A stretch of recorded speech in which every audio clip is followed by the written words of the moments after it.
बहुत जल्दी श्री कृष्ण की प्राप्ति कराने में समर्थ है श्री तुलसी महारानी जी। प्रिया जी का बताया हुआ उपाय श्री वृंदा सखी, ये वृंदावन की अधिष्ठात्री देवी हैं।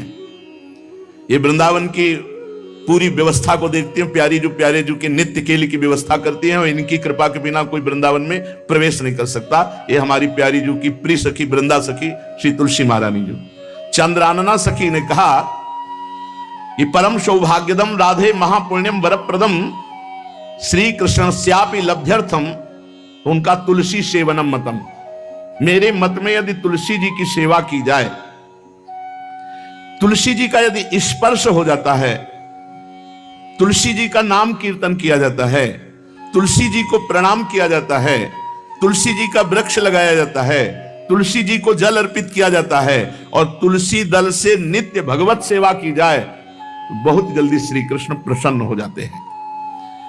प्रतिदिन जो तुलसी जी की भक्ति करता है, तुलसी का पौधा रोप करके तुलसी जी का सिंचन करना, तुलसी जी को तिलक लगाना, तुलसी जी को माला पहनाना, तुलसी जी की परिक्रमा करना, तुलसी जी को प्रणाम करना, वो कोटि सहस्त्र युगों तक ऐसा महान सुकृत होता है कि भगवान श्री कृष्ण के नित्य समीप रहता है जो तुलसी जी की सेवा करता है।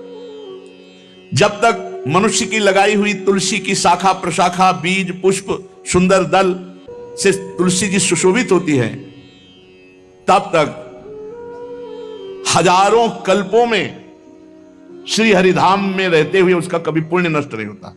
जैसे एक दिन तो 1000 कल्प, 2 दिन 2000 कल्प, वो भगवान के नित्य धाम में महान सुकृत के बल से भगवत धाम में रहेगा जो तुलसी जी का पक्का मान लीजिए।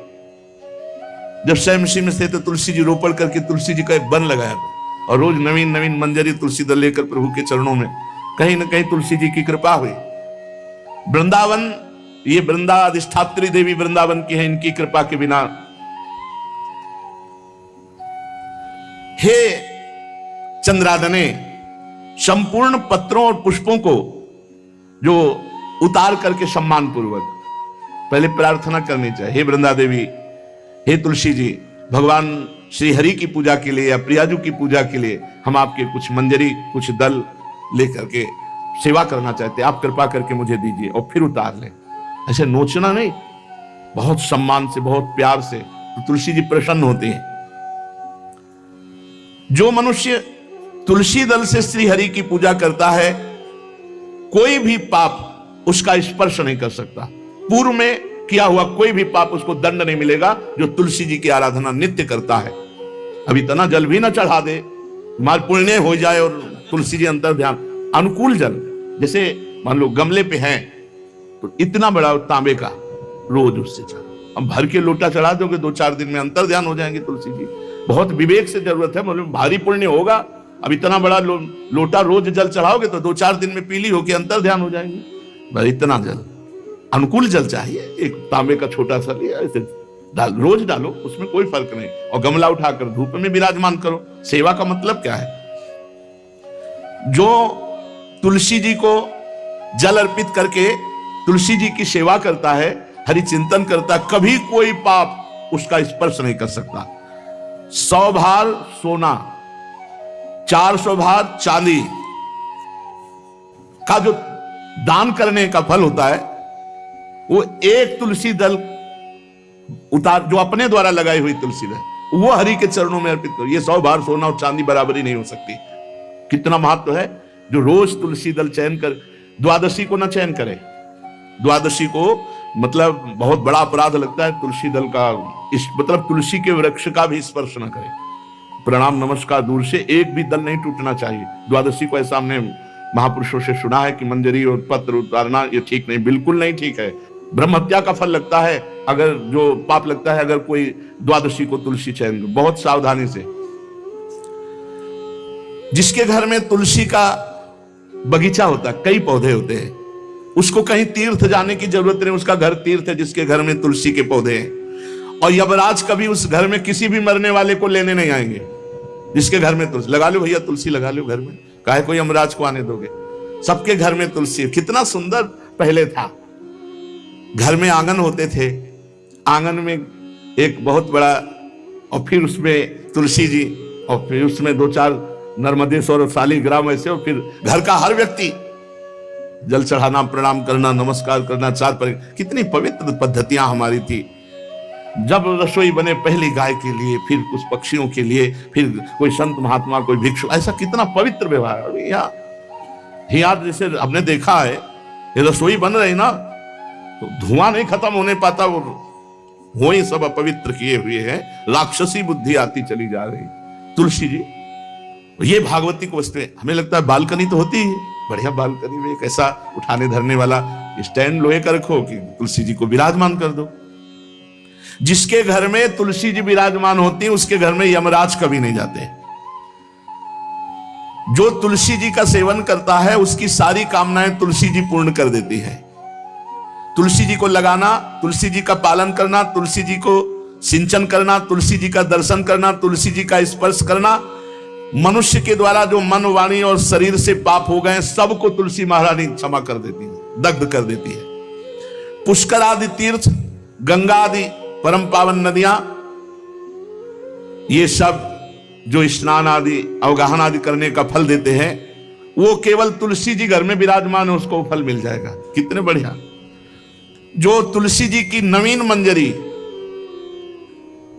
प्रभु के चरणों में अर्पित करके प्रणाम करता है, वो चाहे कितना भी अपराध किए हो, वो कभी यमपुरी को नहीं देखेगा, कभी यमराज के पास नहीं जाएगा। जो मनुष्य तुलसी काष्ठ का घिसा हुआ चंदन लगाता है, उसके सारे संचित भस्म हो जाते हैं, और क्रियमाण जो वर्तमान, वो कभी उसको बांध नहीं सकते।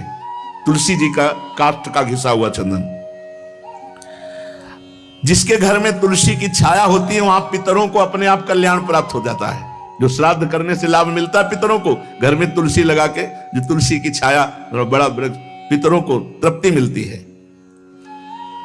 चतुर्भुज ब्रह्मा जी सारंग धनवा श्री हरि के महामहिम स्वरूप की अनुभूति करने के लिए भी कहा है कि तुलसी जी का महान महात्म्य, अगर तुलसी जी का सेवन करे तो भगवान श्री हरि की महिमा को जान जाएगा। स्त्री हो या पुरुष, पुरुष नपुंसक नारीवा जीव चराचर कोय, सर्व भाव भज कपट तज मोहि परम प्रिय सोय। शरीर वर्दी है, हमारी पोशाक है, हम सब एक हैं, आत्मस्वरूप है, कुछ अलग नहीं है। शरीर केवल पांच भौतिक है, तो सबका पांच भौतिक है, उसमें चिन्ह है स्त्री पुरुष के, बस। इसके लिए भगवान की आराधना निषेध थोड़ी है। जो स्त्री या पुरुष श्री तुलसी जी के काष्ठ के मन के बना के, जैसे छोटी कंठी या बड़ी माला धारण करता है, श्री कृष्ण उसके बस में हो जाते हैं। यह है तुलसी जी की महिमा। परम सुहाग श्री कृष्ण मिल जाते हैं, और कौन सी भी हमें उपलब्धि चाहिए। हे गोप नंदिनी, तुलसी जी का सेवन करने से श्री कृष्ण वश में हो जाते हैं।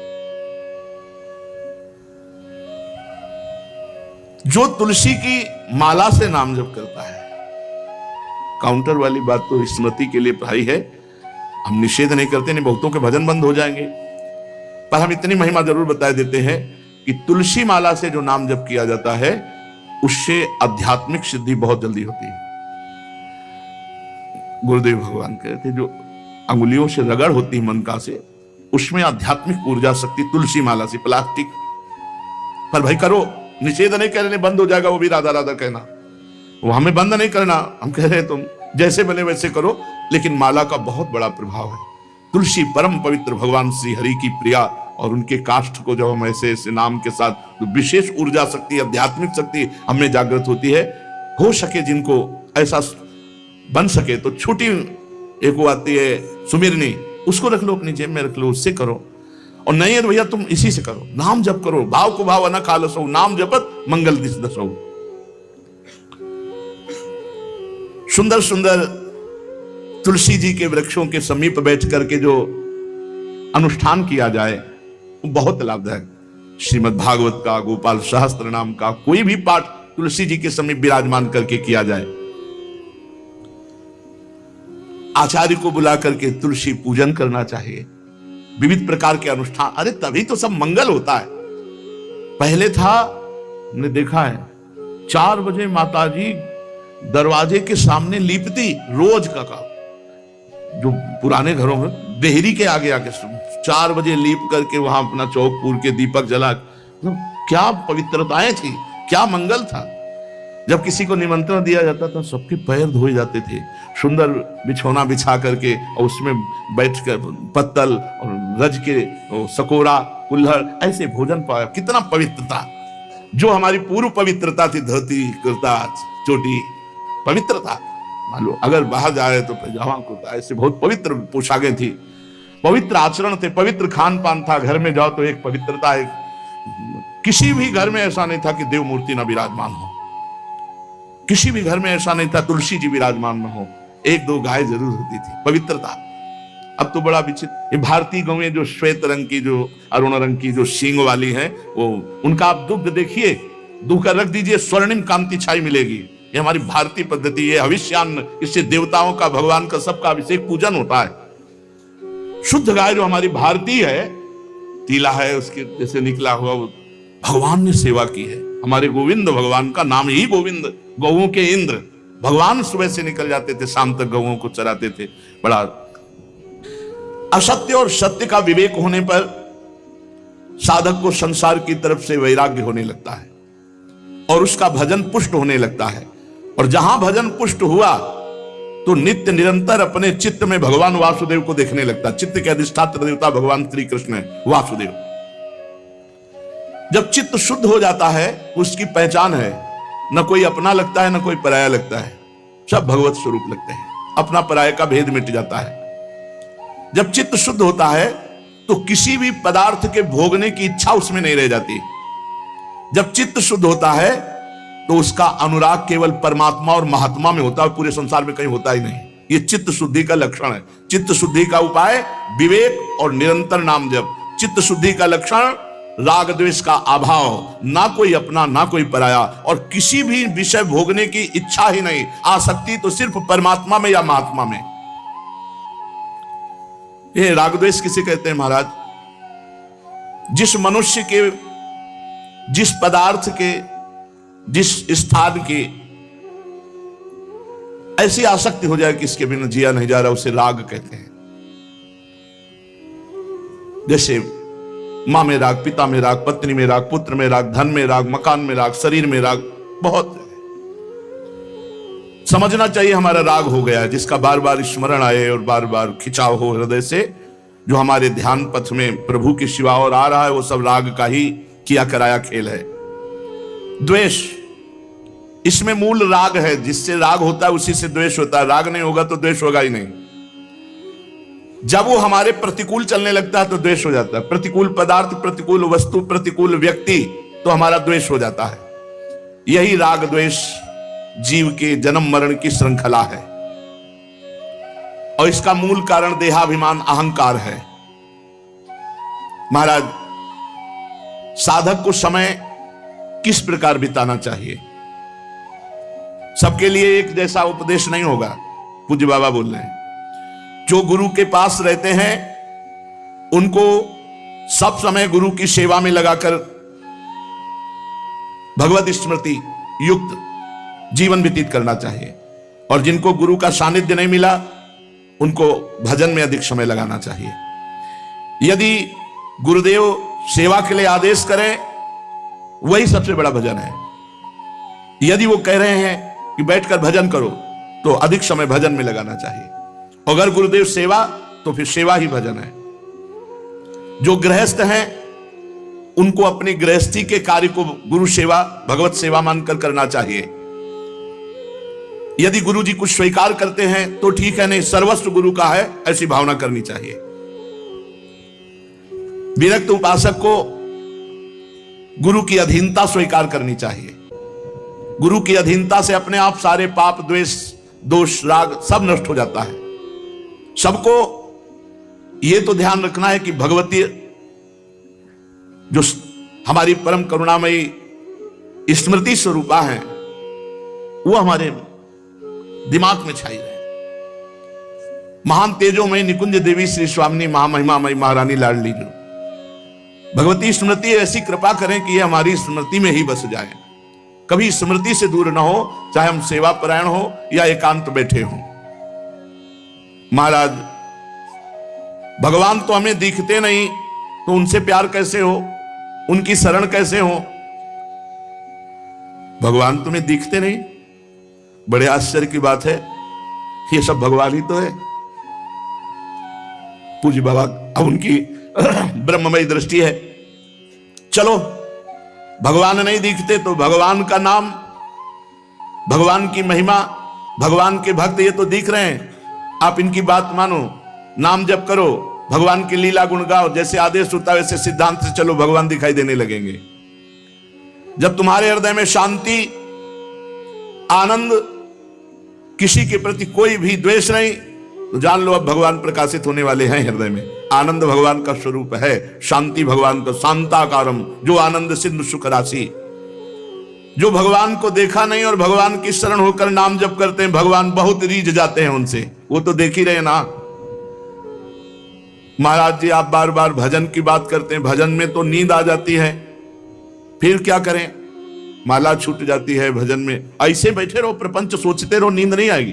3 घंटा फिल्म देखते रहो, नींद नहीं आएगी। पता नहीं कैसा तमोगुण का प्रभाव है।